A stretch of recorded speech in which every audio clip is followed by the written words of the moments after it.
Windhager, Wood, inside 50. Wanganeen Miller! What a mark!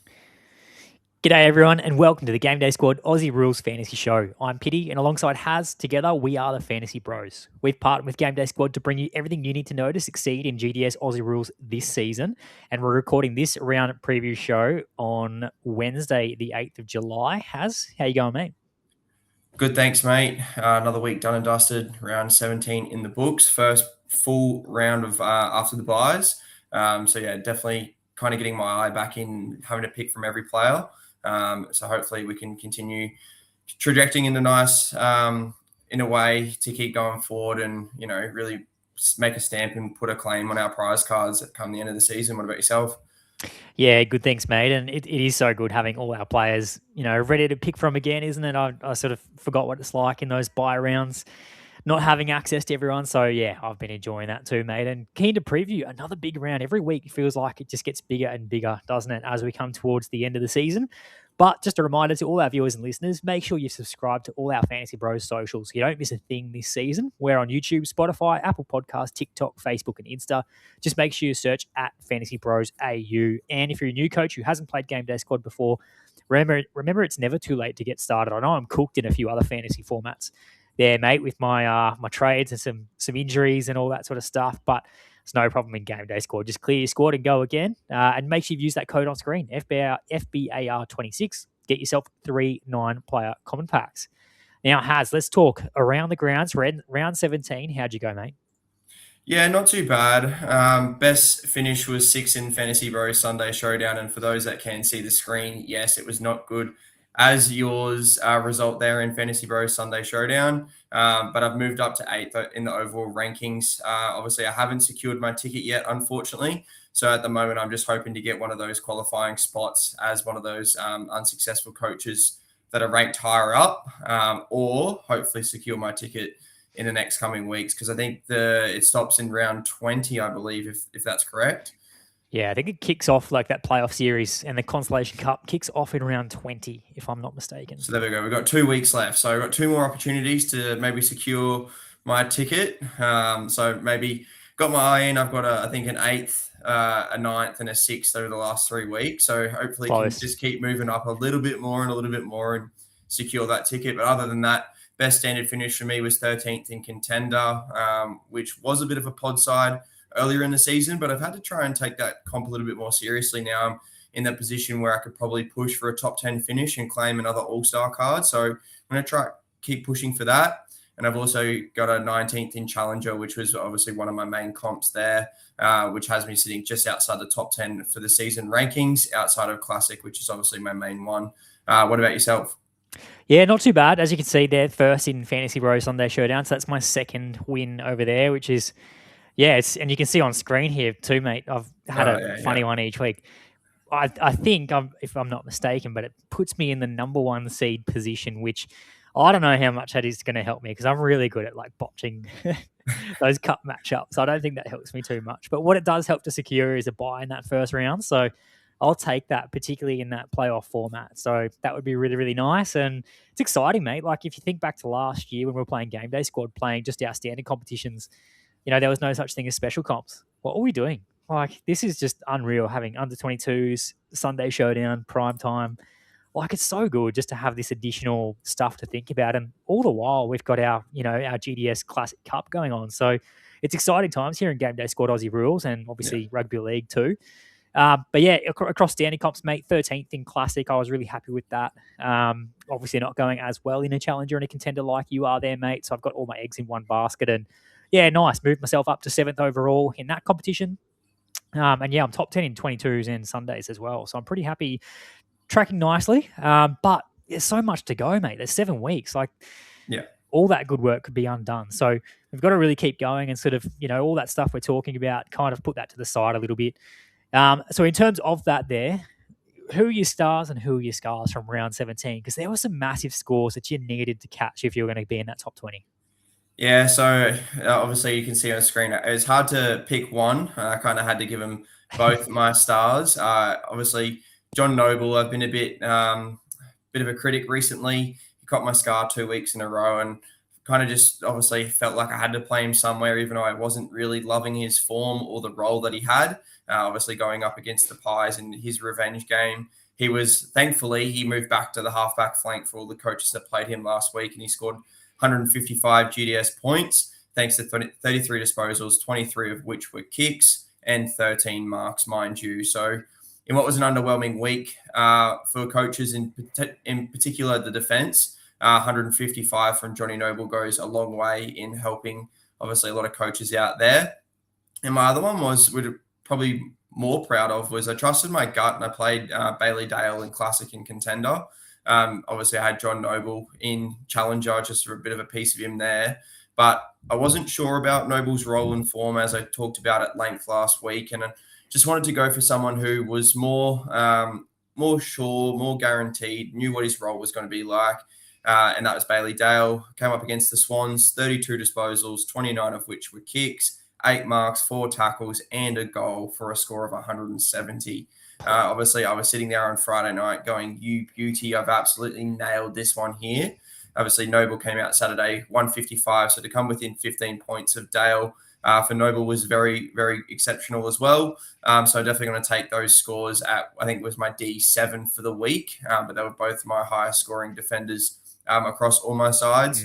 But I think the kicker is I wish I kind of played both of them in one of the sides, because I only played one or the other. It would have been nice to have both in one of those comps, but we can't be picky there. Can't be greedy either. But obviously the scar there for me was Marcus Bontempelli. Obviously he is a plug and play in our midfield. I know a lot of coaches did decide to avoid him last week and went in a different direction, and they were very smart in doing so with a tough matchup against the Swans and potential James Jordan tag incoming. Didn't really predict that he was going to go not only sub 100, but sub 80 to score 72 GDS points, which is his second lowest score of the season. So 19 disposals, 0 marks is the one that probably the killer, and 3 tackles. He just looked absolutely disinterested at times throughout the game and a bit defeated because he knew James Jordan was following him absolutely everywhere. But the disappointing thing for me was he actually dropped off because he was my lowest scorer in my sides last week. And that, even though I had Lockie Whitfield, who only played a half of a game and scored 78. So well done, Bont. And I'm hoping for a big bounce back this week from him. Yeah, he should do against West Coast, hey, but it's funny that's happened twice this year where he's put up a really poor score in a game where he has been tagged. That was O'Shea Mullen against Geelong, where he had that 36 and now a 70, was it a 72 you said? Yeah. Against James Jordan. So it's disappointing, and he does that, doesn't he? He doesn't go for his tackles. He doesn't try and fight into the game. He's just happy to go, I'll go again next week and drop a 160 and get that average back up to where it sits. So I think that's where you don't want to sort of sleep on that performance. You want to make sure you have him in your sides this week. But yeah, it sucks when you have a guy in one game going 170 and the other going 72. Like you want to really enjoy it, but you can't because you got Bont in there. Yeah, they balanced each other out a little bit. Yeah, exactly right. Mate, my start for the week, Brad Hill. Like, wow, what a ridiculous score. 188 in the forward line is absolutely ridiculous. He's playing a filthy role in a filthy fantasy team. They seriously just score points at will, that team. And I think Ross Lyon encourages them too. And I decided to put some salary on him across pretty much all competitions, which was really good. So I think I had a silver in Classic, which was really handy. So over 200 points from a silver card was insane. He had 27 kicks from 42 disposals. He took 14 marks and kicked a goal. Just did everything. And that Essendon matchup is just so juicy right now. So it's really hard to sort of not look at a few Brisbane Lions this week. And I guess that's what sort of got me that Sunday Showdown win. I played a diamond Brad Hill in that competition, and I didn't have an all-star. I just made sure I was like Wang and Sheasel. They're going to be high scores, and there'll be all-stars of them. There'll be diamonds of them. So I have to play a platinum. I can't play anything less. When a diamond Brad Hill, I was like, he'll be pretty good. And then I just put some golds on our others, and somehow I came out on top. I did not think I was going to go close to winning. I thought I'd go okay when you've got that sort of diamond, but I thought I would have fallen short. But just shows you that if you can just pick a couple of those pods to finish off your side, like a Mason Wood, a Jace Burgoyne, who else did I have? Darcy Byrne-Jones, a few of those guys, it could just get you across the line. So, yeah, I was really stoked with that. And then Jordan Dugai was my scar, mate. He was just terrible, just disappointing, just really disappointing. That first quarter, he looked so good. Like he was on the end of so many +7s, and he just continued doing what he'd been doing for a number of weeks. And then he just went unseen. He was completely unseen, pretty much to that last quarter, I reckon, where he scraped his way to 72 GDS points. So very disappointing. It's going to be interesting to see if he can bounce back this week against North Melbourne because the role's still there. Nothing's really changed. It was just a really, really poor performance. Yeah, it was. It was unfortunate. I think he was pretty highly played across competitions, obviously in our forward line as well, where there's not many plug and plays. So, yeah, the form was there. Just a disappointing week. And, yeah, I guess the question, which we'll probably talk about later, is whether we go and pick him this week against a difficult North matchup. Yeah, that's the big question, isn't it? Now, hey, GDS Cup update. We're through the third week of our GDS Cup, mate. How'd you go? Do you know how you went? Check your results? Yes, I have checked my results. I was a little bit nervous once again. Obviously, whenever there's a cup about, you're always kind of thinking, oh, how did I go? Did I manage to scrape a win? I finished 22nd in Classic for the week, and I had a look at the leaderboard. I couldn't see my opposition there, and I was like, oh, as long as he hasn't finished 21st, I should be sweet. And yeah, no, I managed to get the win over B-Town Magic, 3,240 to 3,158, which takes me to 2-0 in Group I. And now I'm facing Fighting Furies in a battle for top spot this week, so it should be another thrilling battle this week for myself. What about you? Tough matchup, that one. Mate, bit stiff, hey, for who was it? B-Town Magic. You know, over 31.50 for the week, and you lose a cup matchup. Like, it just shows you how big the scoring was this week. So, yeah, it'd be flat if that's the case, because that's a great score. I played XRP Effect as well. Shout out to XRP. I think he's on the Fantasy Bros Rugby League show tonight for us, or if you're listening to this, it's probably last night. But yeah, I knocked him off. Thankfully, 3,274 to 3,139. So another coach who was well over 3,100 and just unlucky to cop the loss there, because it was just that week essentially. So yeah, it takes me to 2-0 in Group J, mate, and just hopefully can get through. Yeah, and into the next round. I guess that'd be unreal if I could do that. But I'm coming up against who have I got this week?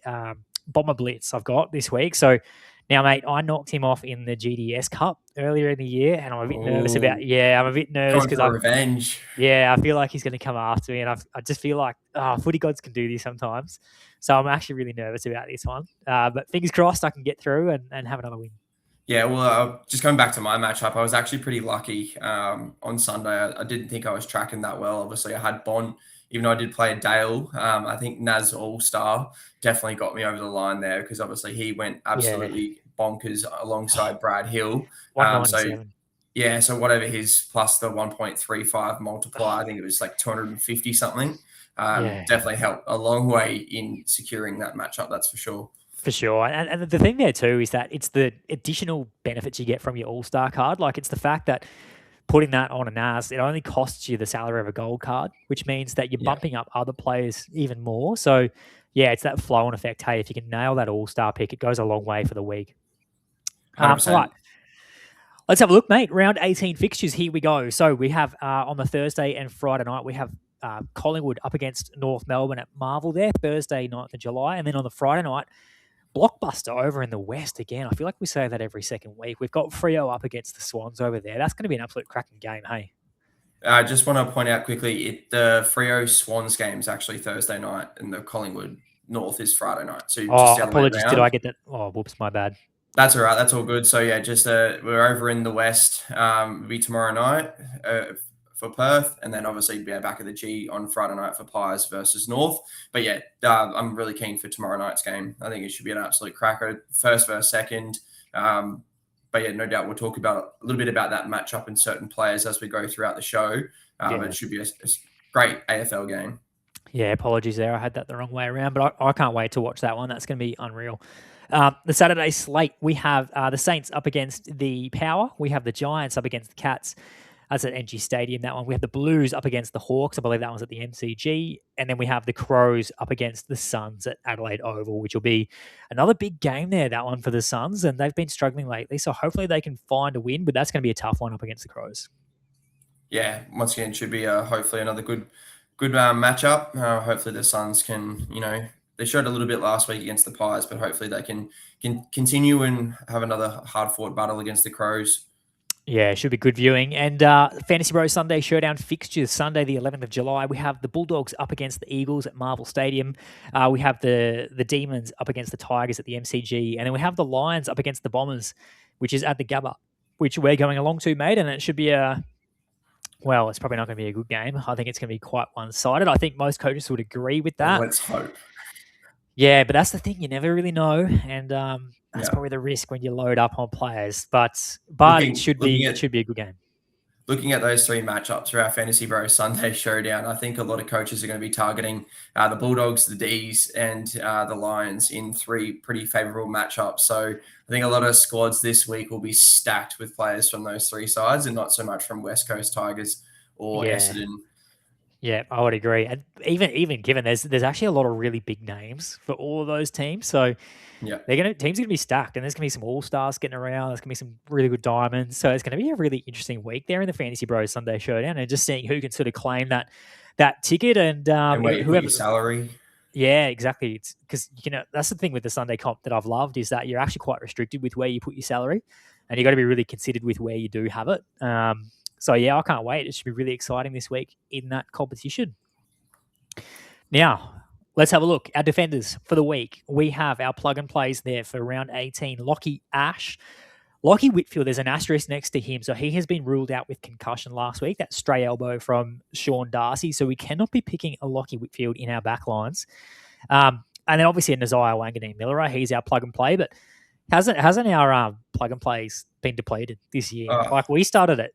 We almost had a whole line of plug and plays at one stage, and now we're down to this week effectively 2. Yeah.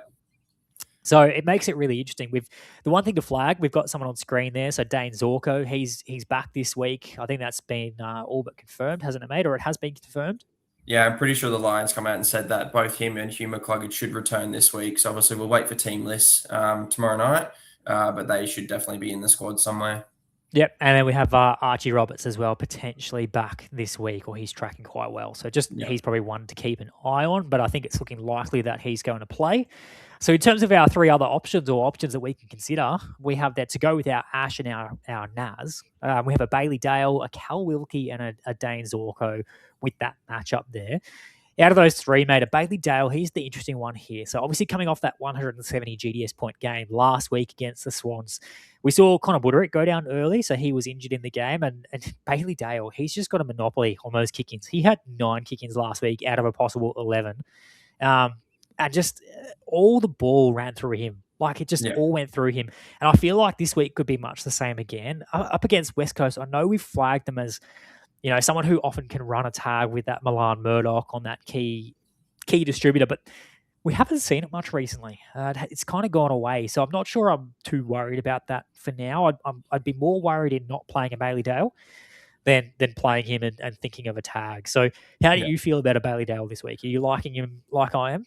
I think it's hard to ignore him this week. Obviously, our plug and plays list, as you mentioned, is very thin. And we've got a Dale in a matchup against West Coast after he's gone 170. So when you're looking at potential ceiling scores, it's hard to ignore someone that, we always talk about high kick to handball ratios. Dale's definitely got that. He's got the monopoly of the kick-ins, as you mentioned. Everything just runs through him down there. And especially now that Connor Buderick has gone down with injury as well. Even if he does potentially get a bit of attention, he'll still find his way to 20, 25 touches and, still get 20 kicks probably anyway. So I think he's a safe play this week regardless, and I've locked him into pretty much all my sides already.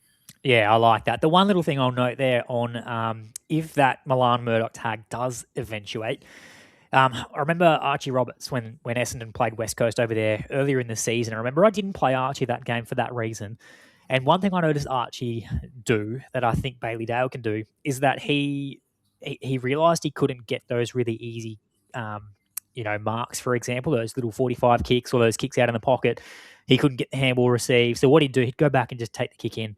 And he would find those ways to get into the game, which I think Bailey Dale can do. So I think for me, he'll still be a pretty good pick, even if that does eventuate, but I'm not sure it will, just given what we've seen. So, and he'll be popular as well, Bailey Dale. So, I like it, mate. I like it. Hopefully, I'd love to see him go 170 again, but fingers crossed.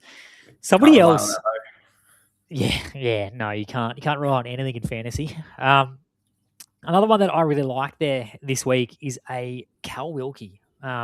He's one that I think, given, like you said, with the Bailey Dale, we've got those plug and plays that have been depleted. Wilkie's one of the most reliable defenders we've had this year down there. He does exactly what you expect every single week. Now, last week he had a really slow start against the Bombers, and I think he was on 30-something points at halftime. So he's going quite slowly, but all he needs is that one quarter. He just needed a little bit of chip, because I think for me, that game was dominated out of the middle, and it was dominated, forward of centre. So those players, those mids, those mid forwards, they were just getting a heap of the ball. Max Hall, for example, obviously we know what Nazai was doing. But then it just took that one quarter where they just had a little bit of chip, a little bit of waxing, and he boosted that score up. And so I think he finished with 119 GDS points in the end. So I think for me, this game's going to be closer this week against Port Adelaide, and I think we could see him getting more access to the footy. Obviously, Sinclair is out. We know that. And earlier in the season, he scored 151 against them, which is over at Adelaide Oval. So I do like a Callum Wilkie again this week in my back line. Has he made his way into your squad?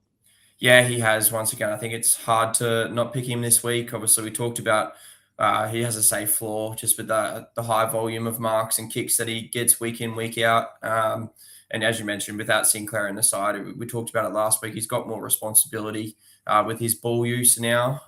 But yeah, he got, I think it was like 70-something GDS points in the third quarter alone last week. But annoyingly, though, for coaches, I played a Platinum Classic and kind of loaded up on the salary, hoping for one of those ceiling games. He couldn't get in the chippy in the last quarter. So kind of went missing and actually went to the bench, I think, for the last 5 minutes. So that was a little bit annoying, but no, definitely this week, keen on him again for sure. Yeah, and that's where I do think this game will be a bit closer. So I feel like he could, he had the softer matchup last week, but I almost feel like this is one where he'll score better in, funnily enough. Yeah. But fingers crossed. Now, the Lions. Zorko, let's couple these two together. Our 2 points of difference on the screen. We have Darcy Wilmot and a Caleb Daniel. Let's talk about a Darcy Wilmot and a Dane Zorko together. Obviously, they both have that Essendon matchup. We'll start off with the easy question. Can you play both of them in your side this week, mate, in a standard comp? Obviously, this is going to be the theme of the show. We'll definitely talk about this in the midfield as well, because there's some Lions options this week. At the moment, yes, but I am cautious. It's just whether or not another option potentially pops up throughout the week or team list dependent. But yeah, at the moment, I do have both in my sides. I think just Zorko coming back in, he's been out for a while now, and if he wasn't right to go, they probably wouldn't play him. They're obviously not risking him whatsoever leading into potentially another final series. They want him right for that. So if he's returning, it means to me that he's 100% good to go. So he should be fine. The only thing maybe might be his time on ground. They might try and ease him back in that way. But I still think, regardless, I think his scoring, it's just hard when some of the scores in the last couple of weeks. Obviously, we've already mentioned Brad Hill, Naz last week, Wilkie. Week before it was Caleb Daniel, who went 163. Rivers and Bowie the week before that, 120, 111. So there's plenty of points galore against the Bombers at the moment. So it's just hard not to potentially pick definitely one of them. If you're picking one, it's just pretty much a flip of the coin. But yeah, for me, it's both of them. Yeah, I would have to agree with that. And it's a good point you raised about him being fit. Like, if they weren't going to play him, then they just won't. I completely agree with that, because he's one of the most important players for them off that half back line, and they're coming into some good form in this back part of the season, so they will want to make a tilt, at their third flag, and I reckon that they have to have Zorko right to really want to do that, so they wouldn't risk him in a matchup like this. When he came back in round 6 as well, he had that first injury. He then came back in round 6 against the same team, against the Bombers down at Marvel. Yeah. He had 74% time on ground in that game. So that was down from his mid-80s. So he had lower time on ground in that one. And it was towards that last quarter where he started to get rested a bit towards the end. He still managed 145 GDS points. And the Bombers are his third best matchup across the course of his career. So in his last 3, he had 145 in round 6 this year. Before that, 114 and 130. So he has got the scoring pedigree. We know he's an absolute pig back there. And if there's points available, he should cash in. And I think that's probably the thoughts there I have on a Dane Zorko. I think we can play him. His TOG might be down a little bit, but I think he'll still be a really good play. And a Darcy Wilmot too. Do you remember what he scored in that game in round 6 as well with Zorko in the side. Yeah, I remember all the lines went quite well. I think it was 150 plus from memory, wasn't he? Yeah, 160 on the dot, 160 GDS points. So yeah, I reckon Amodi's a genuine play this week in that back line. The one thing I will say about a Darcy Wilmot, the flag that I have, or the concern I have around him is his time on ground's been down in the last 2 weeks. And we know he had an ankle concern against the Swans at the Gabba where he started on the bench. So he had last week it was 74% time on ground, funnily enough. Like that was down from 80% against the Swans at the Gabba. So he had less time on ground last week against the Cats. So to me, like, is there a concern around his fitness potentially? Does that matter this week? That's probably my one little thing. He still managed 102 GDS points last week against the Cats down there. So he can still score. He still finds enough of the footy. It was disappointing against the Swans, but it's just funny that he's not spending as much time on the ground as what he normally does. So yeah, that would be my own little flag with him. But again, it's just that matchup is so enticing after you see how many Saints cashed in. Yeah, 100%. I think that's it. I think you're obviously picking for the matchup and knowing that he's had success already this year and he's gone a ceiling score. At the Gabba. Yeah, and once that back at the Gabba, if looking at their round 8 matchup earlier in the season when they played the Bombers, Zorko had 7 kick-ins and Wilmot had 4. So that was the monopoly there across those two. Obviously, Modi has been favoured recently alongside Jasper since Zorko's been out. So interesting to see which way that falls, whether it's Zorko, returns to the side and picks up those kick-ins straight away, which he did in round 8, or whether or not it remains a Wilmot and Fletcher sort of thing and Zorko plays a little bit higher in the defensive 50. But I think for me, Zorko is probably the lock, and then it's whether or not you're confident enough to pick Wilmot as well. How much salary would you put on Dane Zorko there?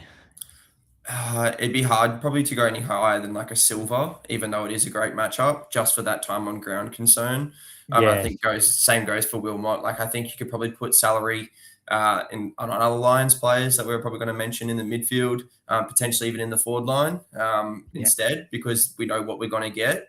But there's a little bit of couple question marks around time on ground and fitness for these two. So maybe no higher than a silver, and maybe just bronzes if you're super not confident, but looking to chase the ceiling.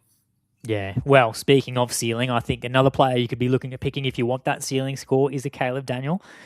He was disappointing last week against the Power, but like an 86, that's not the worst score going around, that's for sure. And the thing was, that's not the game to target. Even if he was coming off scores of 163 and 178 the 2 games before that, which is just ridiculous. It just wasn't the game to go and target him for. So I think it was a big fourth quarter was probably what saved that score in the end as well. I think it was looking pretty grim at 3/4 time, but he managed to get to that reasonable score at the end. So with that big fourth quarter, and the positive matchups recently for Caleb Daniel, he's shown that he's got a ceiling in those games. When he had the Bombers a couple of weeks ago, so around 16, he had a 163, as you mentioned before, and then against the Tigers the week before that 178. So he's shown that ceiling, but he's also been consistent across the whole year. So for me, I think this is one where he's been pretty safe for the most part of the year. And coming into a good matchup, it's one where I'm finding it really hard to not pick him, just knowing what he can do on the other end. So we saw last week some of the Suns boys go absolutely massive against the Pies. Like Zeke Hewlin moved back 172 GDS points, which is ridiculous. John Noble, 155. Bodie Hewlin, 126. So I think for me, if Daniel's shown a glimpse of being able to do what some of those Suns did last week, then I'm really tempted to pick a Caleb Daniel. Yeah, once again, hard to ignore the matchup, especially with those Suns boys last week, as you mentioned, taking advantage of that, especially all those halfback flankers there. So, yeah, the ceiling's there. We talked about Bailey Dale. It's hard to ignore someone who's got a ceiling like that and is putting points on the board more recently than others. So, yeah, I think Caleb Daniel is definitely hard to ignore this week because it is a very, very good matchup and it's at the MCG. So there's going to be plenty of space, especially for those cheap little chip kicks that they like to do in the back line there at North between him and Parker and even Colby at times if he can push his way down there. So, yeah, definitely I'm liking Caleb Daniel, and we'll probably talk about Luke Parker later on because obviously he's in the same boat in our available as a midfielder, but obviously playing in defence. So the same matchup for him. It's a good scoring history, so he potentially could be looking to play both across two different lines. Yeah, and it's a good point you raise. I think another thing with Caleb Daniel is that his role just seems to be the safest out of a lot of those players. Like when Clarko decides to sort of flip the magnets around, like you often see a Cam Zurhaar go back and a Colby go somewhere. I know Colby's probably not playing so much back at the moment, but he's floating behind the ball. Caleb Daniel just seems to be the one where he doesn't often change what he's doing. Like he just stays back there. So yeah, I feel like I really like a Caleb Daniel there, mate. Yeah, he's got the monopoly of the kick-ins as well. Last week equaled most with Luke Parker, had 5 each. The week before, Daniel had 4, Parker had 2, Harvey had 3. So the monopoly is definitely there for him. If Collingwood are a little bit inaccurate, obviously we know we get the cheap points there. So definitely can count on Caleb Daniel playing on and making the most of those as well. Yeah, I love that. So before we talk about Archie Roberts, he'll be a quick chat in terms of our avoid. You probably know the reasoning already as to why we might not be keen to play him this week in a standard competition. But let's talk about a couple of other options that coaches might be looking at. So I'm talking about a John Noble, a Josh Dacos, and a Rory Laird. I think I've picked out those 3 as being some other options that coaches might look at. Noble, Dacos, Laird, pick one. What are your thoughts? I think it probably has to be Noble back to the halfback flank if that role continues. If we've seen it recently that in that role he's just gone 140 after 140 plus every time. It's when that role changes and he gets pushed to a wing is when his scoring is a little bit concerning. So do you want to maybe talk to me about a Noble and see if you can convince me into playing him this week? Because at the moment I don't have him in any of my sides. I don't think I can talk you into playing him this week, unfortunately, Haz. Okay. That's why he's not on screen. I just think that again, the role, like you said, like it's so hard not to pick him when he's in that role. But, we flagged this last week. I sat here and I said, they've changed this really quickly and they're not winning. They could change it back instantly. And I flicked you a message when teams were released as well. And I said, mate, Noble's on the halfback flank. They're bringing in Dylan Patterson. To me, it was a clear Adamsall, Patterson, and who was the other one? Jai Murray. I was like, that's a really clear rotation for your wingers. I was like, I'm pretty sure Noble's playing halfback. And yeah, luckily enough, that's what happened. And 18 points at quarter time wasn't great. And I flicked you a message again and I said, give him a rocket. I was like, this bloke needs to lift. What is he doing? He is playing behind the ball in a great matchup. And then he just comes out and he had 120 at 3/4 time or something ridiculous like that. So yeah, he does what he does back there, but Adelaide are not the matchup to target. They're quite restrictive for designated kickers. And in fact, sorting through that DVP on DFS, they're actually the second toughest matchup for opposition designated kickers. And we flagged this when we talked about Bailey Dale a few weeks ago. And he laid an absolute egg at Marvel Stadium in that game. He could not get into it because they're quite a contested team and they apply really good pressure in that frontal half. So they don't sort of allow that cheap ball or that designated kicker to get out and access it. So he's one that I'm not as confident in this week. But you just know the risk, right? If you don't play him, it could be a 130, could be a 140, could be a 150. I just don't see that though. His last 2 against the Crows, 84 last year in round 19 and 94 the year before that. In round 4 of the same year last year. So it's just not great for me. And I think also in the last 5 weeks, the highest score, like it's been Duggan with a 122 last week, and then the next highest after that was a 106 from a Daniel Turner. So there hasn't been scores there for our defenders or our designated kickers against the Crows. So I'm not loving it this week. Personally, and I'm probably not loving a Josh Dacos either up against North Melbourne.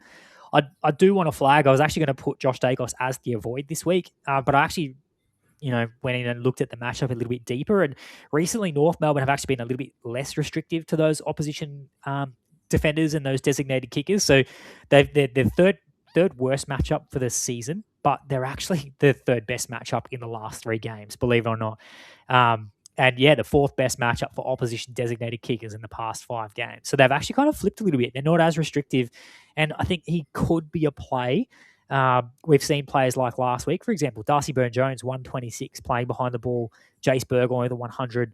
Redmond with a 142 the week before. Ridley with a 118. Short, 115 the week before that. So there actually is points there available against the North Melbourne. The thing for me is that there's just so many ball users back there for Collingwood. Like we have Houston, Dacos, Howe, Maynard came back into the side. Perryman gets a bit of the ball. I'm not as confident in a Josh Dacos. No, I was once again, I didn't know the stuff about them being an easy matchup over the last couple of weeks. For me, I always just think of North as a pretty negative matchup for the season so far. Which they are. Yeah. So it's just one that I didn't originally consider. Yep. And that's probably more because, he was very disappointing last week in what was a positive matchup against what we thought the Suns. Just bringing up Dacos, he had 0% CBA, so you can't even use that last week as a potential reason. So he's pretty much playing as solely as a defender. He had 0 kick-ins last week as well. So we talked about last week that monopoly's gone to Jeremy Howe, and obviously Dan Houston gets a little bit, and even his brother took a few last week as well. So he's not getting the monopoly there, which means no cheap points. His access to marks has been down a little bit, only the 4 marks last week. So maybe not one to target this week, but it also wouldn't surprise me to see him go 120 against North. And just going back to John Noble, if the game was probably played at People First Stadium, I probably would consider him. But over there in Adelaide, I just think that, as you mentioned, there's been barely any scores of late for designated kickers against the Crows. So, probably just happy to avoid it. But obviously, as you mentioned, you're avoiding at your own risk because you know what he is capable of doing. Yeah, exactly. I think against Adelaide too, like if there's less points available back there and they've got a number of ball users, like two Eulons back there, obviously your John Noble, your Mac Andrew gets a bit of the footy too. Like, if there's just not that many points to go around, I don't love it. It's a bit like when he played over there in the West. Obviously, he had a worse role back then, but like that role could flip back at any stage again, halfway through a game. I just, not loving it. Rory Laird, I think, is the pick out of those three. If you are looking at one, Suns aren't the best matchup, but he's in great form. And I reckon you could maybe go Rory Laird as well. Archie Roberts, just avoiding him in terms of the fact it's his first game back if he's coming back in the side, and I'd be keen to watch that. He managed 108 GDS points there against the Lions? 108 earlier in the season there in round 8. So I think merit impacts him if they're both playing in the back line together and in that tough matchup. I'm keen to watch first off injury. And then maybe look at hopefully next week if that role is what it was before he got injured. Any closing thoughts, mate, before we move on to the mids? No, just see what Archie Roberts' shoulder's doing. Obviously, coming off a dislocation, there was thoughts that he might go in for potential season-ending surgery, but obviously they decided against that. So see how that shoulder holds up. If he can get through, then maybe he's one to consider, depending on what the role is in the future. But definitely one to consider maybe for the under-22s this week. Another under-22 this week who's got a good matchup is Colby. As you can see, is our primetime pod as well. He did shift back a little bit last week against Port. So that's one there for our under-22 coaches who are keen this week on Colby. Yeah, exactly right. All right, midfielders, what are we doing? Well, we may as well continue on this theme with the Lions, boys. Obviously, we're targeting that matchup against the Bombers. But before we do that, we could see our plug and plays on screen. We've still got Nick Dacos, Dawson, Bontempelli, despite his underwhelming score last week, Baz, Isaac Heaney, and Zach Butters. So obviously, we've got 6 plug and plays there. There are a couple there this week that I'm personally not playing at the moment because I'm just going to chase some better matchups. And those being obviously the Lions boys in Lockie Neal and Will Ashcroft. They face the Bombers this week, who are allowing the most GDS points to opposition mids for the season and over the last 5 weeks. So not only are they allowing points for the course of the season, but more recently as well, they are the best matchup to target. And just listen to some of these scores that have allowed to opposition midfielders over the last 5 weeks. Hugo Garcia, 134. Sheasel, 190. LDU, 133. Pickett, 169. Langdon, 130. Hewitt, 120. There are points galore going against the Bombers midfield at the moment. And how could you not potentially play a Will Ashcroft, who has gone in his last 3, 141, 155, and 176? And that could have been bigger. He's kicked 3, 2, and 3 behinds in those 3 games. So if he kicked a little bit straighter, he could have had scores in the 180s potentially across all of those games. Will Ashcroft, though, his CBA numbers are quite interesting. They have fluctuated just a little bit over the last 3 weeks. Before the bye in round 14 against the Tigers, he had only 42%. Against the Swans in round 16, 63%. And then last week, 58% against the Cats. So it just shows that at the moment he doesn't need to have 70 to 80% CBAs to be scoring well. He's rolling up as a high half forward and creating that extra number at the stoppage anyway. So he is the third banana at the Lions behind Neil and Dunkley, who we can see both of them on screen. But the potential return of Hugh McCluggage, what does that potentially mean for Will this week? Obviously, Zach Bailey's been running through the midfield recently. Levi Ashcroft has had some mid-time as well.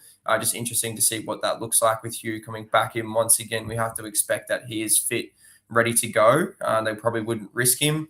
So I'd expect him to be straight in towards that midfield mix somewhere. But we look, obviously, we talked about it already. The Lions and the Bombers have already played each other this season. Will Ashcroft went 139, and before that, 122 and 155. And both of those two games were at the Gabba. So I've locked him into all my sides. I think it's hard not to this week. Yeah. Just with his form, the past history against the Bombers, the venue, all of it. He's getting forward, he's kicking or having shots at goal, which shows that he's got a ceiling potentially on the cards as well. So I love Will Ashcroft this week. And I think you could pretty much double down and pick a Lachie Neale as well. He's passed 100 GDS points in his last 3 games, only just 104, 106, and 108. Yeah, so he's just snuck over the 100 points the last 3 weeks. He's copped attention from O'Shane Mellon last week against the Cats. That was before he went off for a HIA late in this first half. He returned and Mellon went to Bailey when he was off the field, which kind of freed up Neale in the second half. So he had 27 points at halftime. He had 77 points in the second half last week against Geelong, which shows that obviously he can have a big scoring ceiling game. Obviously, earlier in the season, he went 131 against the Bombers, and they are his favourite team to score against for his career. 2 before that, 92 and 167, and that 167 was at the Gabba thanks to 40 disposals, 7 marks, and a goal. And obviously just mentioned that he is the number 1 banana in the Lions midfield recently. So for me, the question, I guess, lies at Will Ashcroft. If we're probably ranking them, he's probably my number 1. Neale would probably be number 2. It's just whether or not are you picking both. For me, at the moment, I think I do have both of them in my side this week because I think there's potentially some monster scores incoming for both of these boys. So do I. What are your thoughts? Yeah, so do I. I've locked them in everywhere. Remember, we went and watched Adelaide. They played Adelaide at the Gabba, and that was round 7. Lachie Neale had 185 GDS points, and Will Ashcroft had 156. There's points available, and they just chipped. But I'll tell you what, if the Lions are up, like at 3/4 time, that last quarter is going to be a bloodbath. I could see them just kicking the footy around, and they'll just hold possession for like the full 20 minutes. Like that's literally what's going to happen, I reckon. And if that's happening, these boys are on the end of plus 7. So yeah, I find it really hard not to play both of them. I'm not keen on 3. I know you got Josh Dunkley there as a pod. I'm actually not keen on a Josh Dunkley personally myself this week. I don't see this as a Josh Dunkley game. I feel like he benefits from those games where there's more tackles and there's more heat in the contest. I feel like this sort of game where it's a bit more open might suit your Will Ashcroft and your Lachie Neale a bit more. But can you tempt me into a Josh Dunkley? Because I do have his All-Star card and I have it in Sundays at the moment, just so it's there. But should I maybe be moving it into Challenger? What do you reckon? Yeah, so obviously Josh Dunkley, obviously we know All-Star of previous seasons gone by. He's bounced back to form in a big way over the last 2 weeks. 148 against the Swans in round 16 and then 127 against the Cats last week. They are his highest and second highest scores for the season. And they've come off the back of some pretty big tackle numbers. So as you mentioned, it might not be the game for him. Obviously, those are 2 heavy contested midfield battles against the Swans and the Cats. He had 9 tackles against the Swans and 14 against the Cats last week. Yeah. He is the number 2 banana in the Lions midfield over the last month, and that's since round 12 against Freo. He had 48% CBAs in that game, which I found quite interesting. But since then, he's gone 75, 79, 66, and 69% to really cement himself back in that midfield mix. Early in the season, he scored 100 GDS points against the Bombers, while before that he had scores of 91 and 122. So it just doesn't really show that the history is there, and maybe because, he doesn't really get the access to the tackles in a game that might be dominated with the ball going forward, and he doesn't really impact the scoreboard that much either. I think he's only kicked 2 goals for the season so far to date. You could potentially just play him knowing that it's a really good matchup for opposition midfielders, but he's clearly the third best Lions midfielder this week in my rankings, so you'd have to play him probably over a Newer and Ashcroft. I definitely wouldn't go and play all 3 in one side, unless it's probably your Sunday side. Yeah. But yeah, I think it's definitely Will Ashcroft number 1, Neil number 2, and then Dunkley number 3. Yeah. And it wouldn't surprise me, maybe, as you mentioned, that the game style might not suit him. He could potentially go under 100 quite easily, as well as he could go over 120. Yeah, I agree with that. I think for me, he's one I have my eye on for the coming weeks. I just think that, I'd love the other 2 in my sides this week. And I know you got Finn Callahan there as the avoid there this week, mate. I reckon you could almost put a Hugh McCluggage next to him as well in terms of that avoid. I just think that Huey will probably still score well. And I think he turned up in that round 8 matchup when he I think he was coming back from injury in that game as well, wasn't he? I'm not quite sure. I remember he had really low time on ground when he came back, or in that game in particular. He had really low time on ground. It was in the 60s. I think I was really keen on him that week. No, he didn't come back that. He came back against North in round 5 and then played a big stretch. Oh, that's right. Yep. So he was the week before, a couple of weeks before. Yeah. And he was building up his time on ground. I just reckon in this one, he'll be one that they look to manage with that time on ground, and he'll be looked after quite a bit coming back because he's someone they want right for that back half of the year. So even though he'll probably still score well in whatever time he's on the ground for, it's just one that, you probably want to avoid and potentially. Yeah. What else? Where are we going after that? So we've got our Lions mids. Let's stay in the same game just for now. What about a Zach Merritt against the Lions? I feel like Zach Merritt's had a good past against the Brisbane Lions, and I like him as an option again. I feel like I like him as an option almost every week there, mate. Would you have a Zach Merritt in your side? He's probably stiff, to be honest, not to be in plug and plays, averaging 128 for the season. I think he's probably got a higher average than some of those in the plug and plays, especially Bontempelli, maybe even a Zach Butters at the moment as well. And since that role change in round 13 against the Blues, he's got scores of 150, 143, 115, and 130 in that halfback role. Interesting, though his CBAs last week increased from 4% in round 16 against North to 33% last week against the Saints, which suggests he probably isn't completely out of the midfield mix yet either at the Bombers. And it may really depend on the situation of the game. I know last week, I think he went in the second half when the game was pretty much truly done and dusted. They threw some magnets around. So if he plays behind the ball as a halfback flank, which we probably should expect because that's where he's played majority of the last month, the Lions are the most restrictive matchup for opposition defenders for the season and the 4th hardest over the last 5 weeks, which really suggests that the Lions don't really allow a lot of points to these kind of halfback flank type players. The only one really who kind of took advantage of that matchup or went against the hard restrictive matchup, I should say, was John Noble when he scored 171. But other than that, in the last 5 weeks, Tom Stewart, 96, Riley Bice, 93, Sam Banks, 113, Jordan Clark, 100. They were all the top scorers for their respective sides against the Lions. So it doesn't really show that there's points plenty for the halfback flankers and the ball distributors against the Lions, and especially at the Gabba. But I think this is probably where it comes a little bit interesting. Obviously, we know that Archie Roberts is potentially coming back. So if he does come back in, do they go, well, we need Merritt back in the midfield? And if he does potentially get some midfield time, the Lions are the 6th easiest team for the opposition mids to score against for the season and the 3rd easiest over the last 5 weeks.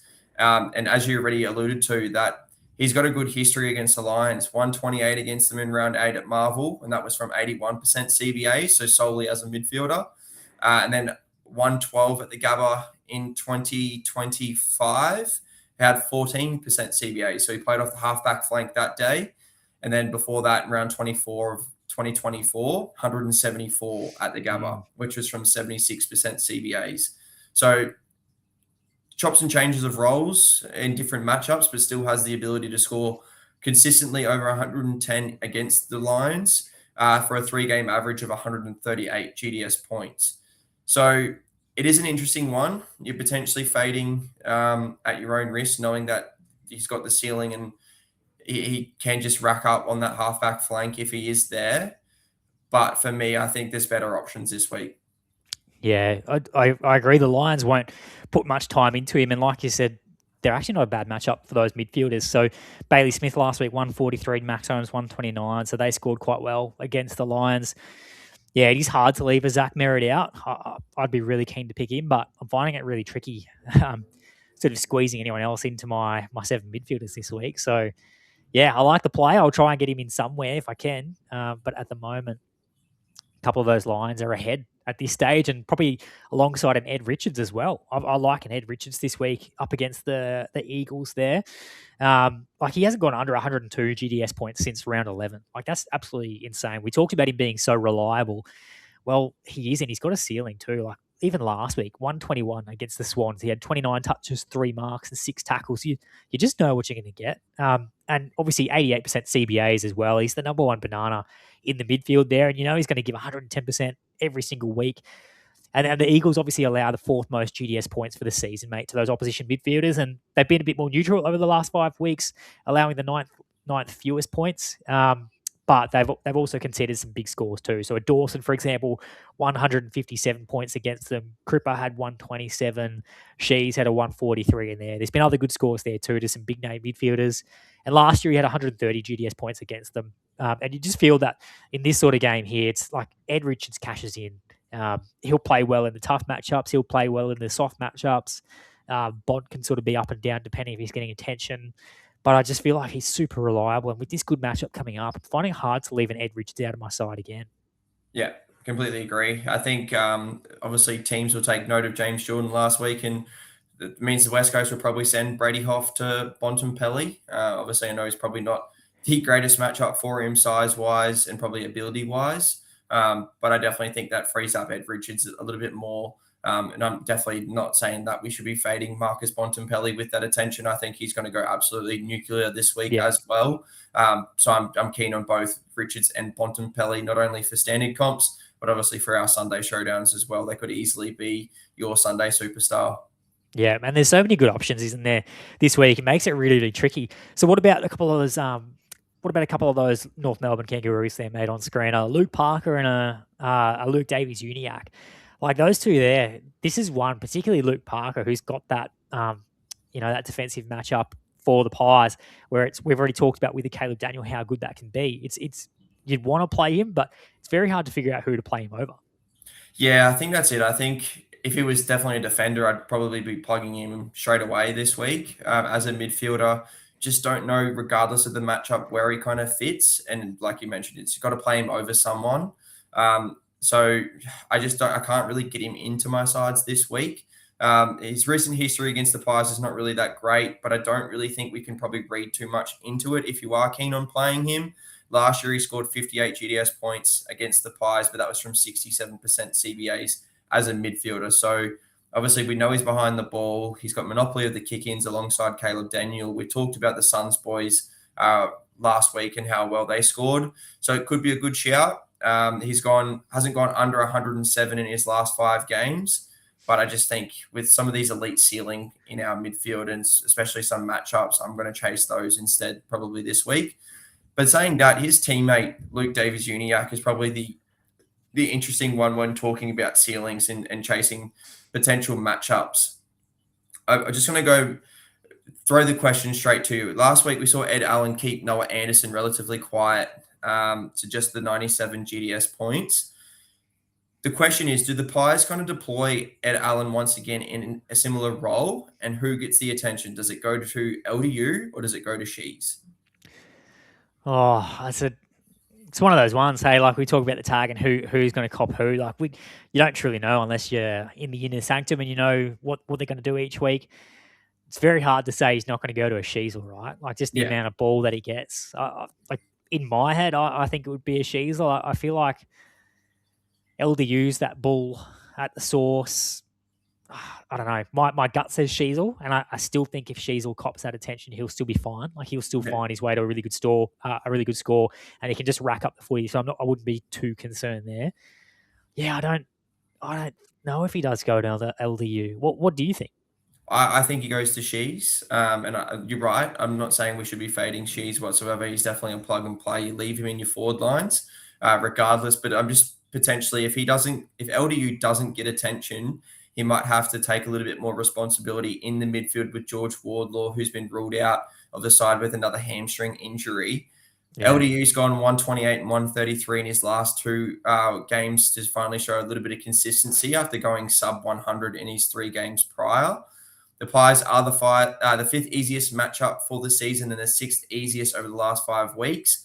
They've allowed Took Miller 121, Taranto 133, Horn Francis 147, Butters 121, Pickett 139.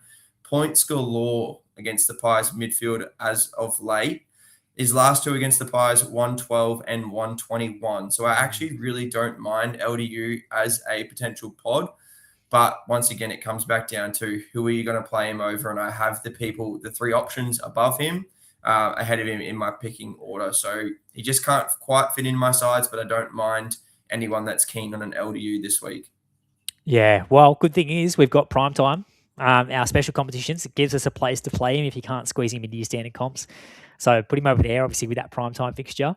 But yeah, I like the LDU shout. It's just that obviously coach is going to remember whenever they go to play him, he seems to find a way to let them down. But yeah, I don't know. Sometimes in these games where it's not a walk up game for the Kangaroos, like you would think for like a Bombers, for example, or a Tigers, where we have talked about him in the past. He tends to struggle in those ones where he should go really well, and in the tougher, tighter games, he does a lot better. So yeah, I don't mind it at all. It is just hard to fit him in over anyone. But what about a Finn Callaghan as the avoid? What's your thinking in terms of that? Up against the Cats at NG Stadium, they're obviously a tough matchup, mate. 4th hardest matchup for the season, but a little bit easier of recent times. What's your thinking there in terms of your Callaghan? Yeah, so they are the 4th easiest over the last 5 weeks for opposition midfielders to score against. But I think it just comes back down to Finn Callaghan. I think he's going to get attention from Oisin Mullen. I mentioned it earlier. Mullen kept nil to only 27 GDS points in the first half before moving over to Zach Bailey, who obviously had one hell of a first quarter and had coaches in the Discord kicking themselves, potentially not playing him. But when Mullen went to him in the second half, really quelled his influence on the game and kept him to under 120 GDS points after I think he nearly had 100 in the first half. So that just shows how effective Mullen was last week on 2 different players. And we look at Callaghan's pass against the Cats. He's gone 106, 113 and 86 in his past 3. So it doesn't scream pick me, but it doesn't scream seriously avoid either. I just think that he's potentially going to get attention. And I think his ceiling is definitely going to be impacted and potentially struggle to even hit that 100 mark this week. Yeah, that's fair. So in terms of other players there, mate, I think that's everyone there. Have we talked a bit about Noah Anderson as well? Yeah, so Nando, obviously, we talked about it last week. He was probably one of the 4 midfielders of the competition of late. But yeah, did get some attention from Ed Allen, which really impacted his scoring. 97 GDS points, which was pretty heavily boosted by some late points in the last quarter. Ed Allen kind of let him go a little bit, and Noah Anderson went behind the ball to try and really get some cheap +7s. Good on him. To really save his score there. But his last 3 games against the Crows, he's gone 90, 107 and 149. The Crows are a relatively okay matchup, slightly positive over the last 5 weeks. I just don't know if I'm going to potentially play him over there. Might potentially get some attention from Peatling. But once again, that's just a potential thought. I'm not saying that it's definitely going to happen. They've done it in the past recently with Peatling on the opposition's best midfielder, but they don't do it every week. So it's hard to know when they might do it. Yeah. So just maybe one to consider there, but could be another safe option once again. Yeah, and obviously they would have seen that work last week. We've seen teams go to Christian Petrarca recently, but he's been not the same Petrarca that we know how he started the season. So it seems to be that they've realised Noah Anderson's the one they need to be going after. So I think if that happens, he could go to him. Again, with Finn Callaghan, might just be dependent on the cards you have. And if you have some of those cards, you can play them. Otherwise, I feel like there's some other matchups that you should be chasing over ahead of them, really. Yeah. We'll move on to our rucks. Under 22 watch, Zeke Euland, obviously that role last week, 172, which had a What a couple game. coaches kicking. Yeah, what a game. Kicking themselves for not playing him. I think he might have won a couple coaches of the week if they had some salary on him. He's just unreal. And that's 2 weeks in a row now in that halfback role with Dan Rioli out of the side. So Zeke Euland there is our under 22 player watch for our midfielders this week, even though Adelaide are quite restrictive matchup, as we mentioned, for Johnny Noble. But I think Euland should be good. Yeah, I was kicking myself last week, mate. I had him in my side, as I told you, and kicking myself for taking him out. I should have just backed myself and played him, but it's fantasy. Hey, you just gotta live with it sometimes. Alrighty, our rucks. Here we go on screen. As you can see, the main option we have, mate, it is Max Gawn, and we've gone back to this graphic here. We have Daylight at second, and then we have a selection of rucks coming in after. And we've got to somehow figure out which of these rucks we're going to play this week at R2. Oh, Cherry, Jackson, Grundy, Marshall. Like, we've obviously got Luke Jackson up against Brody Grundy over in the West. I don't love either of those up against each other, obviously with Luke Jackson sharing with a Sean Darcy at the moment. Cherry's horribly out of form, obviously coming back from injury from that jaw, obviously last week. He struggled. And then Romar doesn't have a great matchup, although he dominated last week. Where do we start? Before we start at any of those, I'm actually going to say one person we should not be picking this week is Tim English. No, he's not on screen, but he is our avoid. Last week, he had 25% CBAs and only 31% ruck contests, compared to Rory Lobb's 62% ruck contests and 75% CBAs. So Tim English played pretty much in the defensive 50 for most of the game last week, which was a massive surprise to me. Only scored the 58 GDS points and hasn't gone over 110 since round one. So we're definitely putting a line through the big llama Tim English this week. What about Darcy Cameron? He can join him. He's another avoid. I don't have any stats on him, but he's been pretty poor recently as well. You want one? Go on. Ned Moyle had 49 hitouts against him last week. That's insane. And Cherry comes up against him this week. Well, I do have that in my notes there about attrition Cherry, so we may as well talk about him. As you mentioned, his role hasn't really been there. Had the 14 hitouts last week from 58% ruck contests and 14% CBAs on a way to a score of 64 GDS points. Has a high score of 123 since round 9, which suggests the change in role has significantly impacted his ceiling that we've talked about quite a few times now. Faces the Pies this week, who are allowing the most GDS points to opposition rucks over the last 5 weeks. And as you just mentioned, Darcy Cameron allowed Ned Moyle to have 50 hitouts last week and score 110 GDS points. So potentially the matchup is there for him.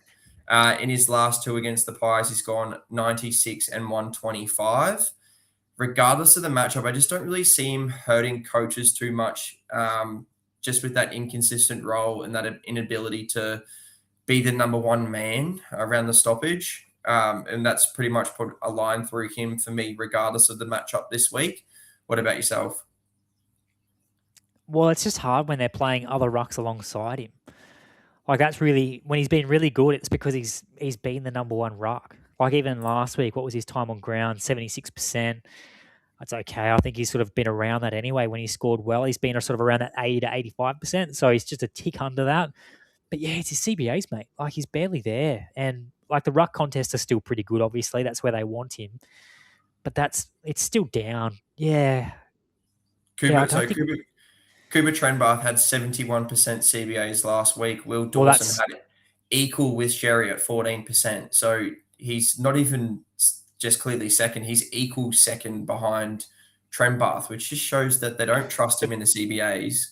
No, they don't. And that's because they're going for that strategy. We're going to use an athletic ruck to jump over the top. And then after that, we'll have Cherry coming in and he rucks around the ground. So, but it's just the fact they're playing multiple rucks and then he's spending time off the ground. And yeah, I don't want to go there. I think I would rather pick a solo ruck. So someone who I know is going to be at the CBAs, around the source, likely to get his hands on the footy. Because, yeah, it's not even that. You just can't back Cherry in on form either. Like, it's just not there. So, yeah, I don't love it. It's not great.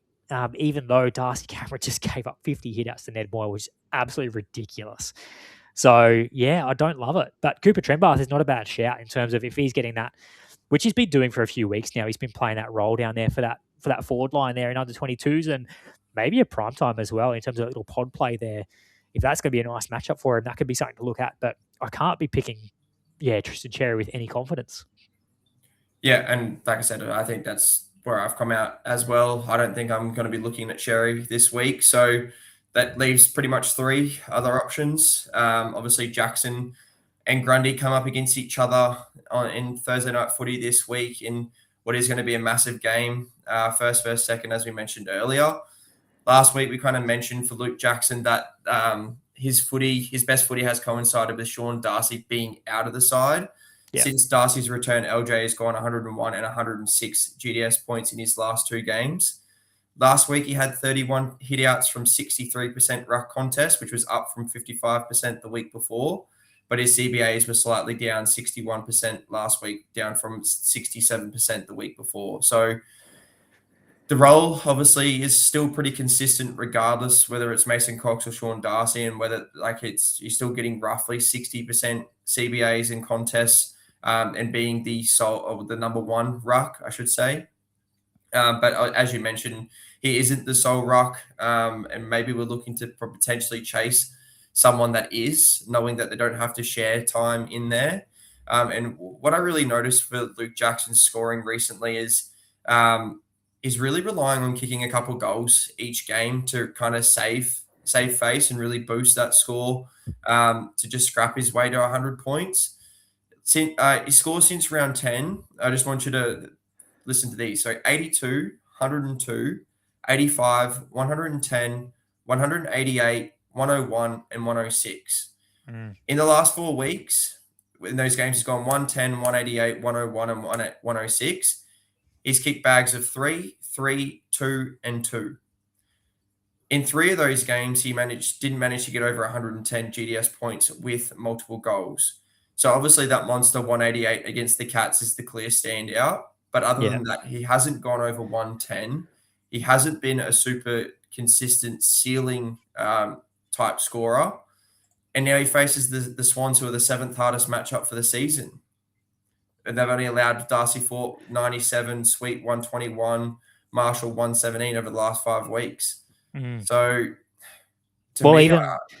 last week, mate, they were up against the Giants. They were the best matchup, based off that matchup strength on Stats Lab. So, the Giants were a great matchup last week, and he still just ticks over to a 103. And I remember watching that game, that scoring tick along, and you just thought he was actually going to be a really good play. And then he just really slowed down towards the end and just got over 100. So, if he was going to score well, it was going to be probably last week, but we flagged that role with Sean Darcy, and up against the Swans, I don't love it. I don't love it either, unless if something was to happen with a Sean Darcy, I'd probably look at it, but I'm just not loving a Luke Jackson this week either.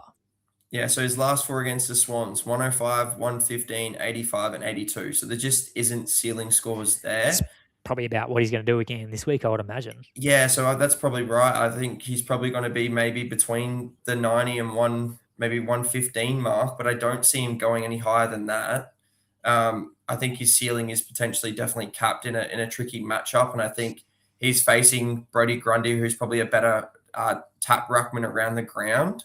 Obviously, Jackson's probably got the ability and the athleticism to jump over him at CBAs, but around the ground, I think Grundy will definitely be dominant, and I don't see Jackson having 31 hitouts this week. Obviously, as you mentioned, he came up against Briggs last week, who was the easiest ruckman to score against.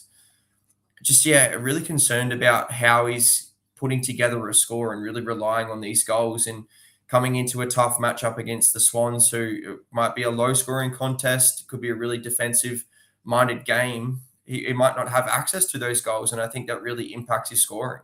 Yeah. The only thing is that we know he's a unicorn, and we know he can find a few ways to score, and if there's not many ruck options you're loving, then, I don't hate it. But it's just not one that I'm overly confident in for all the reasons you just mentioned. And Grundy in himself, he's actually in really good form, isn't he? He had 60 hitouts last week off the back of 138 GDS points and a very soft Western Bulldogs matchup. And Laddams was obviously out of the side as well. So if you're talking about a solo ruck there, like he could be one we look at. I just know that facing the Dockers over in the West, they're the second hardest matchup for the season and the hardest matchup for opposition rucks over the past 5 weeks. Obviously, rolling with the Twin Towers there, they've got Luke Jackson and they've got Sean Darcy. That's really tough opposition for a ruckman to go against. The highest score in the last 5 weeks was Briggsy last week with an 89. Last 4 games against the Dockers for Grundy has been 132, 89, 91, 98 for a 4-game average of 102 and a half GDS points.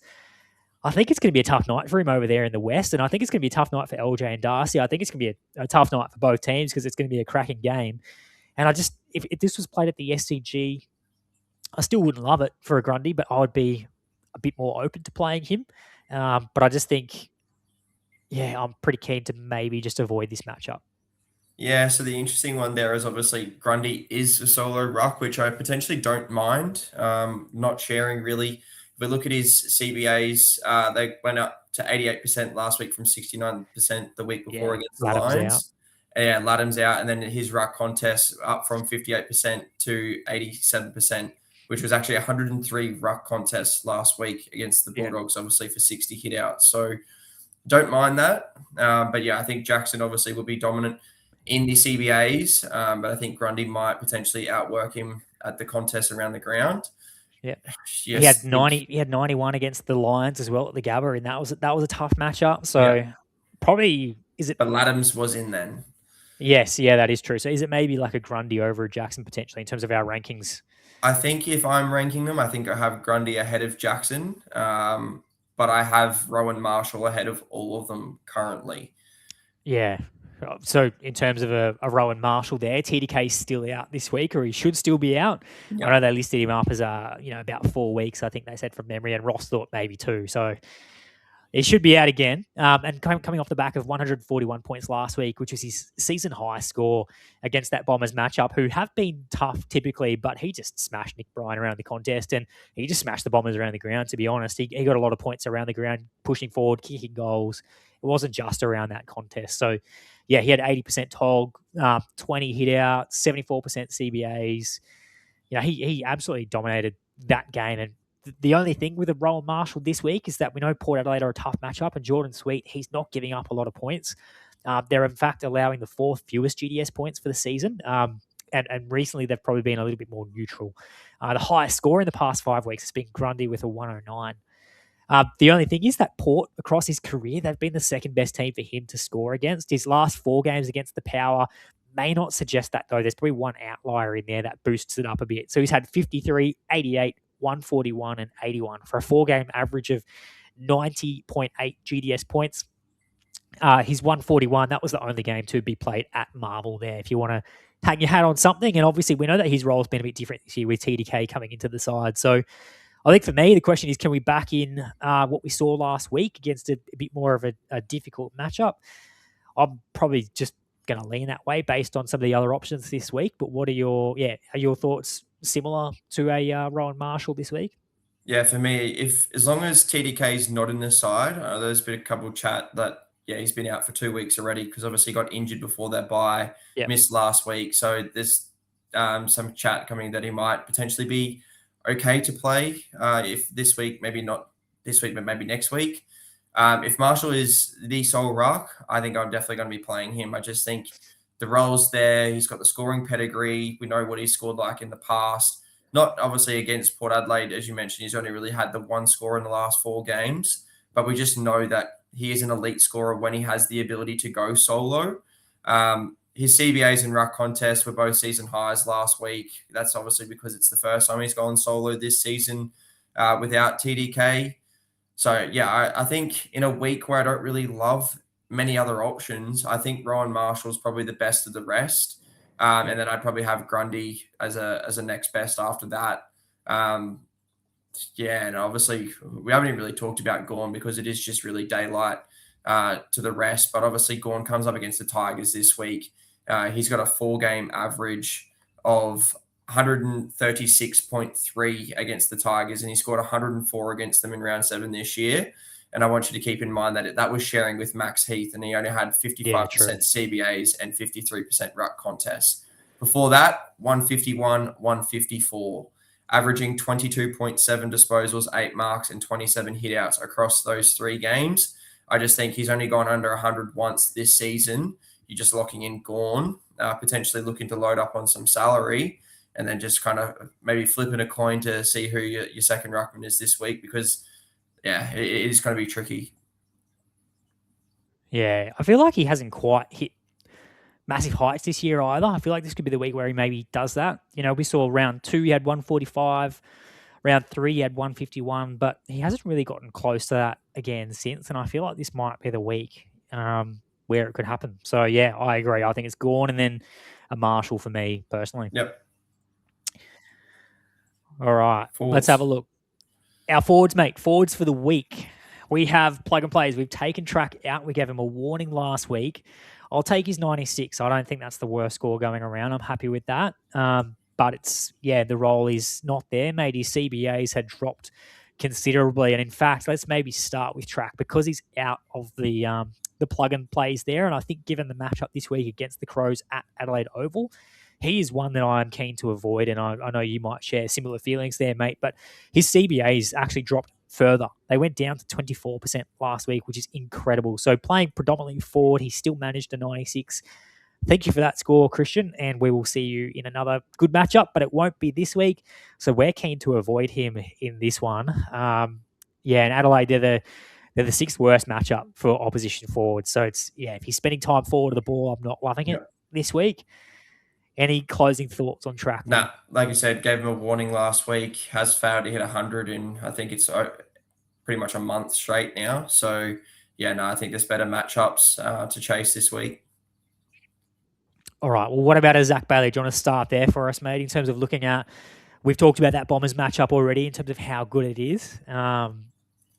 Talk us through Zach Bailey. What do you think? Yeah, well, look, I think Zach Bailey's close to a plug and play, as you can probably get this week, coming up against the Bombers. Obviously, we've already talked at depth about the matchup. We talked about him as well against the Cats last week. Obviously, he caught Mullen in the second half. Obviously, at one point in time, it looked like he was going to go above 200 points. It was near that 100-point mark at GD at halftime, but he did really slow down once Mullen did go to him. And he did have a bit of a hamstring concern at the end of the game, but I think he's good to go. There hasn't been any results come out for that. Name to play, I think it's just pretty much you might even potentially look to have some salary on him. 143 against them earlier in the year, kicked 4 goals, 21 disposals, and 7 marks. I think that's just pretty much enough said for Zach Bailey this week.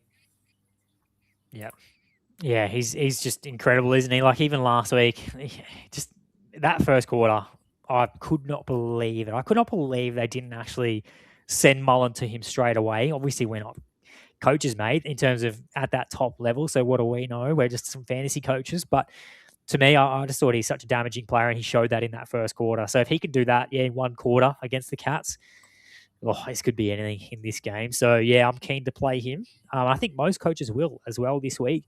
But a couple others I'm keen on. I might just talk about a Tom Sparrow, mate. Tom Sparrow, I reckon he's a genuine option this week. We talk about a Cozzy Pickett being a plug and play, but Tom Sparrow has been super consistent. He delivered yet again last week with 116. I didn't play a Zach Bailey last week because I was concerned about some attention from O'Sheen Mullen. I still thought he'd go well, and I obviously didn't predict that first quarter. But Tom Sparrow to get within a few points of Zach Bailey, I was really happy with that. Against the Hawks down in Launceston as well. It's just incredible. So he's currently the 8th highest averaging forward for the season, and I've got a little question mark there. Potentially a Tom Sparrow All-Star at the end of the season. We'll have to wait and see. Crazy to say, I would not have predicted that in the preseason. His last score below 100 was in round 12. That score was a 96. And he's just been super consistent in that role. So facing Richmond this week, they're a positive matchup. Third best matchup for the mids for this season. More neutral recently, though. Like Walsh and Cripper didn't quite score well on them last week, but that game was a lot closer than what people would have thought. I do have a feeling that this Melbourne game might get out of hand a little bit, particularly based on that second half Melbourne had against the Hawks. They won't be happy with that performance, and they'll want to turn that around. I think they'll come out with a bit of a point to prove that they're better than what they dished up in that second half last week. And in terms of Tom Sparrow and Richmond, they're actually his the best matchup for Tom Sparrow across the course of his career. He had 137 on them earlier this year in round 7 and a 128 before that last year. I'd be happy to lock him in again and not think too much about it. Yeah, absolutely. I was with you last week and playing a Sparrow over a Bailey with the concerns that he might get some attention, and Sparrow definitely delivered once again. He's just Mr. Reliable. Talked about it last week. He might not be the prettiest watch sometimes, but yeah, definitely gets the job done. And I think, yeah, you're right. Yeah. I think last week it was George Hewitt who scored well against Richmond, and I think Tom Sparrow plays a pretty similar role. So I think he should be good once again this week. Yeah, exactly. Well, what about an Isaac Rankin? He's looks like another good pick in our forward line again this week against the Gold Coast Suns at home, mate. A revenge game, and he's playing that purely midfield role. Hey, like he's right up there in the CBAs. Yeah, 87. 87% CBAs last weekend, 78% time on ground. So there's no concerns around his fitness whatsoever. I think as long as he's fit, he's named, he's playing. I think he's definitely hard to ignore. Obviously, he had that ceiling score 190 earlier in the season, and when anyone has that ability to go that high, especially in our forward line, I think you pretty much just nearly have to play that player, regardless of maybe the matchup. Gold Coast are the 5th best matchup for opposition forwards this season, but they haven't been giving up as many points through the midfield recently. So that potentially could be the one flag maybe on Rankin this week if you're maybe looking into that matchup data, as is maybe something that the Suns aren't a great matchup for midfielders. And as you mentioned, it is his revenge game, but saying that the last 3 scores against them have been 84, 82, and 101. So he hasn't absolutely torched them recently. But I think for me, I'm just going to lock him in a week where I don't think there's many legit options. I think he's someone that possesses a ceiling, and I think he could go well. And a consistent role. I'm happy to back the role in too. So, yeah, I'm exactly the same. And I can see this being a game where he still racks up a fair bit of the footy and he finds a way to kick a couple goals. So, yeah, I'm keen to lock him in for my forward line there. Another one that you could look at too as a bit of a pod this week. I've had my eye on this player for a couple of weeks now, actually for a few weeks. And I feel like this is the game where you can just let rip and pull the trigger. Ed Langdon, I think, is another pod who could be really good this week. So he's not the most consistent as other points of difference or other forwards that you could be picking. And I know forwards in general can be up and down. He's had scores of 101, 63, 130, 77, 78, 103 in his last 6 games. So he has been a bit of a yo-yo. But positive matchup I just spoke about for a Tom Sparrow. It's the same with an Ed Langdon for Richmond, being a really positive matchup through the midfield. And I just think the Demons are in great form. And I think they'll want to, as I said, right the wrongs of that second half from last week where they coughed up, a heap of points to Hawthorn. And the thing for Ed Langdon too, he's on the wing there. He gets involved in that transition play. He's involved in the marks. He gets his +7s, but they're actually the 5th best matchup for his career. And his last 3 against the Tigers have been 98, 107, and 120. He's typically been eligible as a midfielder in past seasons, but he's a forward this season. And I think if you want a little bit of a point of difference in your squads, you could do worse than an Ed Langdon. I think his time on ground as well, always in the 90%. So he's always out there. And I just think this could be a game where he gets a fair bit of the footy. Yeah, don't mind it whatsoever. Like you said, definition of a pod, someone that could go well, could go pretty average. But yeah, definitely the matchup for him to score well if you were looking to go there. I think a lot of coaches will definitely go there in Sundays. It's whether or not you might be willing to take that risk in your standard competitions. Yeah. Or what about a BJ? Can you go a BJ Williams this week up against that soft Western Bulldogs matchup we talked about? And what Grundy had 60 hitouts last week. Could you go a BJ in the forward line? Potentially. I'm just going to look at, because from memory, he did also share last week with Jack Williams. Bear with me. I reckon that coming up against Tim English, that'd be a good one to check about with a Jack Williams.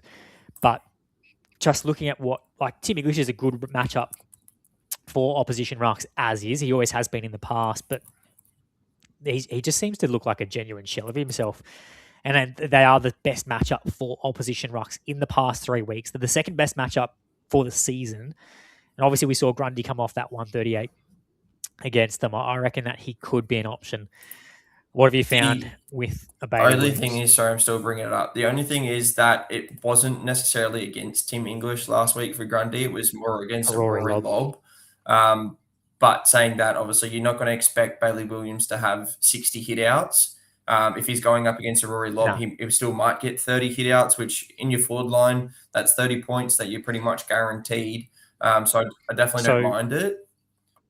Talking about that then, about 30 hit outs, his 3 big scores for the season, where he's had 127, 154, and 125. So he's put up some really good scores. He's had 35 hit outs, 41 hit outs, and 28 hit outs, respectively. So if he can get around that, I'm not saying he's going to hit the same sort of scores like that 120 plus. But for example, he played against Big Pitto in round 16. So for Carlton, he had a 95 in that one, and I think he had around that sort of 30 hit out mark again. So I reckon if he's giving you about 30 hit outs, you should be getting ideally close to 100. I reckon this could be a matchup for a Bailey Williams to be. Yeah, so I just found it. So last week he had 78% ruck contest and 87% CBA. So he is the sole ruck. Williams definitely kind of just relieved him at parts there throughout the game. So as all so 100%. I think it's a really good option. Last 2 weeks, 103, 95, 88, 93. So he's been consistent without being amazing, and he comes into a really nice matchup. So yeah, don't mind him at all. Well, there you go. But now, okay, before we finish off our rep, mate, a couple other players on a flag. Riley Sanders, I think, could be a sneaky little shout. He's had last 2 scores of 98 and 87 up against West Coast. They're the 7th best matchup for opposition forwards. He's obviously not in that CBA rotation, though. He had 8% CBAs last week. So we're not picking him for that reason. We're picking him for the fact that he could be someone who gets on the end of those +7s. He has been working around the ground a fair bit. So I think that he's one, if you've looked at in the past, you could look at again this week, Riley Sanders. And I think another one too, Toby Green. He needs to be respected, mate. We have not shown him enough love this season. He gets it done time and time and time again. 155 last week is absolutely incredible against the Dockers, which we said we weren't keen on. And we saw what Zach Bailey just did against the Cats. Now, Toby Green's not a Zach Bailey. We understand that. He's not going through the midfield and he's not as dynamic, but he is electric the way he plays, and he can hit the scoreboard, and he seems to get those marks as well. So I just think if he's getting it done, he's someone we can't look past, and I think we probably should be considering a Toby Green. Yeah, look, obviously I've got my my grudge with Toby Green, as you often say.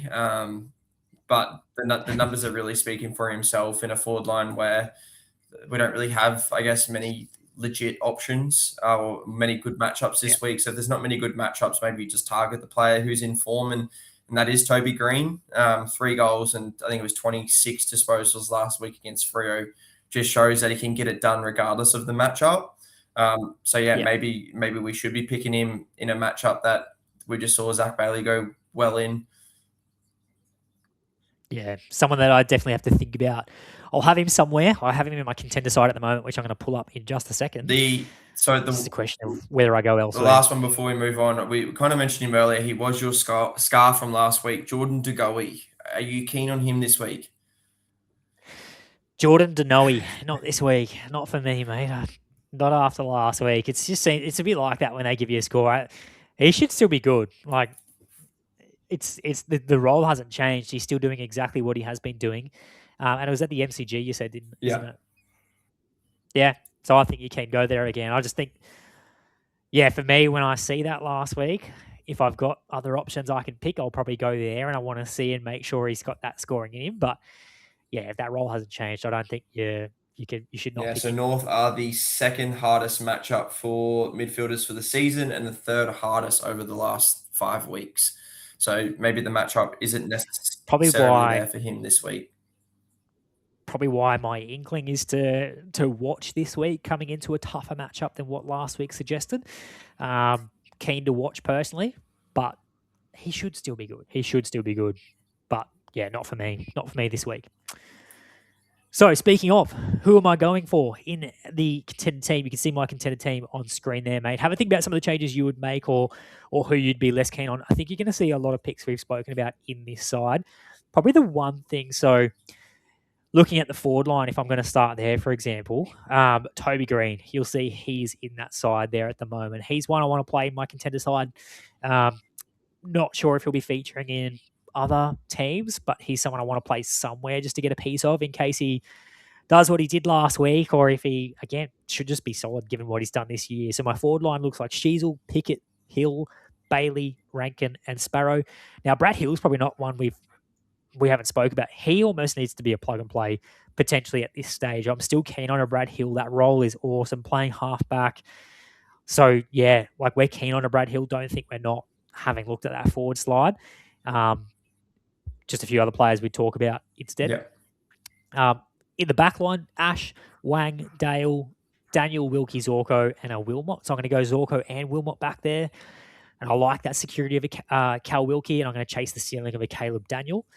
In the midfield, Bont and Richards, and then we also have Ashcroft and Neal. So I've got 2 Lions and 2 Bulldogs. And I'm going to go Smith, Dacos, and Dawson as my 3 big midfielders. So no Isaac Heaney this week, which is a bit scary, but just not overly keen on that Freo matchup, although he should be okay. And then a Gawn and a Marshall as my rucks. What are your thoughts looking at that side? Yeah, look, it's pretty slack from me this week, obviously on school holidays at the moment. I still haven't been able to get my team sorted as of yet. So, yeah, apologies. I do not have my team on screen, but my team will look pretty much very similar across the board. Yeah, keen on the Lions boys, as we've mentioned throughout. And as you mentioned, yeah, Brad Hill, I think he's nearly a plug and play after last week. All coaches will be going straight to him, regardless of their matchup this week.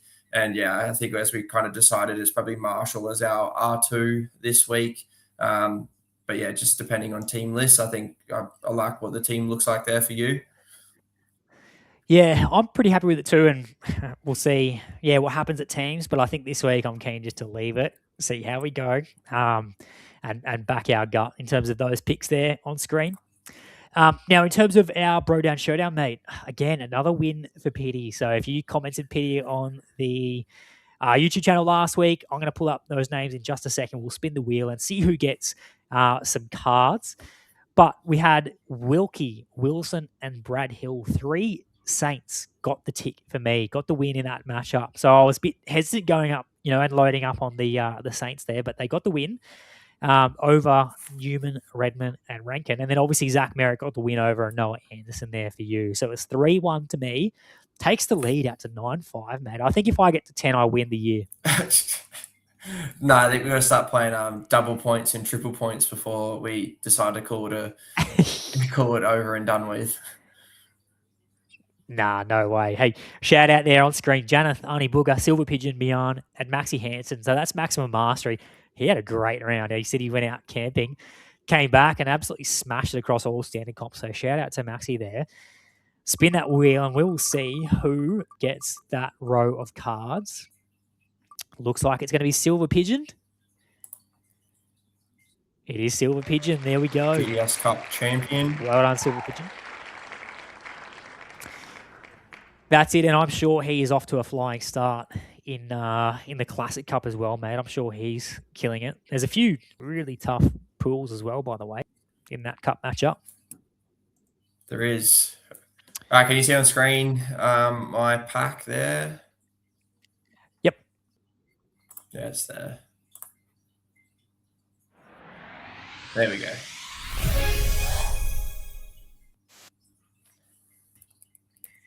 All right, Silver Pigeon. Alrighty. So which one are we going to go?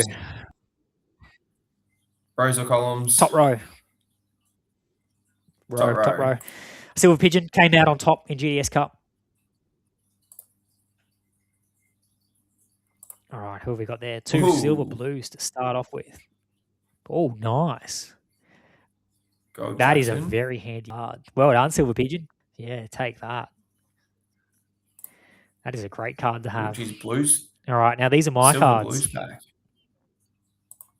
Yeah, Billy Dowling. Tristan Cherry, Silver Cherry. Take that.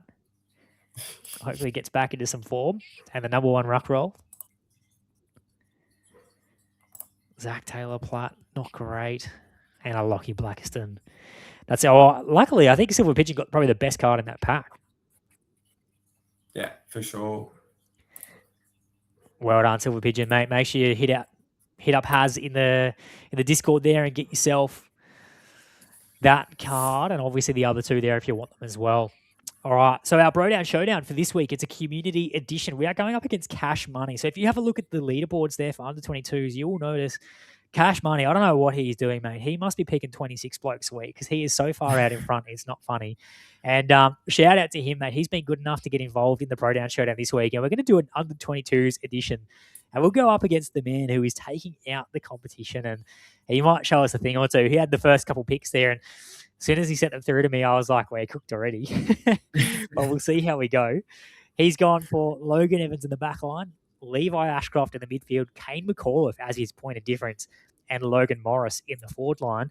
Up against our Colby McKercher, Zeke Euland in the midfield, Cooper Harvey as our point of difference, and a Riley Sanders in the forward line. Just remember, it is line against line. So it's Colby against Logan. It's Levi against Zeke, Kane against Cooper Harvey, and Logan Morris against Riley Sanders. And if it comes down to 2 apiece, it's going to go down to who has the highest scorer. So get your comment on the YouTube channel. Is it going to be Cash Money, the number 1 under 22 coach, or is it going to be the Fantasy Bros? Leave your comment and you could go in the running to win some cards on next week's show. And again, just a reminder to all our viewers and listeners, make sure you've used the code FBAR26 to get yourself 3 9-player comment packs. And follow us on all socials at FantasyBros AU to keep up with everything for this season, particularly as we come into the women's season there, mate. And obviously, league is going strong, and we've got EPL starting up again soon, and we're doing a heap of stuff there. So give us a follow. And our next round preview show will be round 19, coming towards the business end of the season there, mate, getting close towards the playoffs for the Fantasy Bros Sunday Showdown. Classic Cup is heating up. It's all happening. That episode will drop next Wednesday, 15th of July, across Fantasy Bros YouTube, Spotify, and Apple Music. Haz, it's been a pleasure, mate, and I wish you all the best for round 18. Hopefully we can keep going strong. Yeah, thanks, mate. You too. Fingers crossed that we can continue. Keep those seasonal ranks in check and keep moving forward and up those leaderboards. That's it. Thank you very much, mate. Good luck to everyone else as well. Have a great one. Thanks for tuning in to another episode by the Fantasy Bros. If you want to show your support, don't forget to like, subscribe, and share this show on YouTube, Spotify, and Apple Podcast. Also, make sure you check us out on TikTok, Instagram, and Facebook. Just search at FantasyBros AU.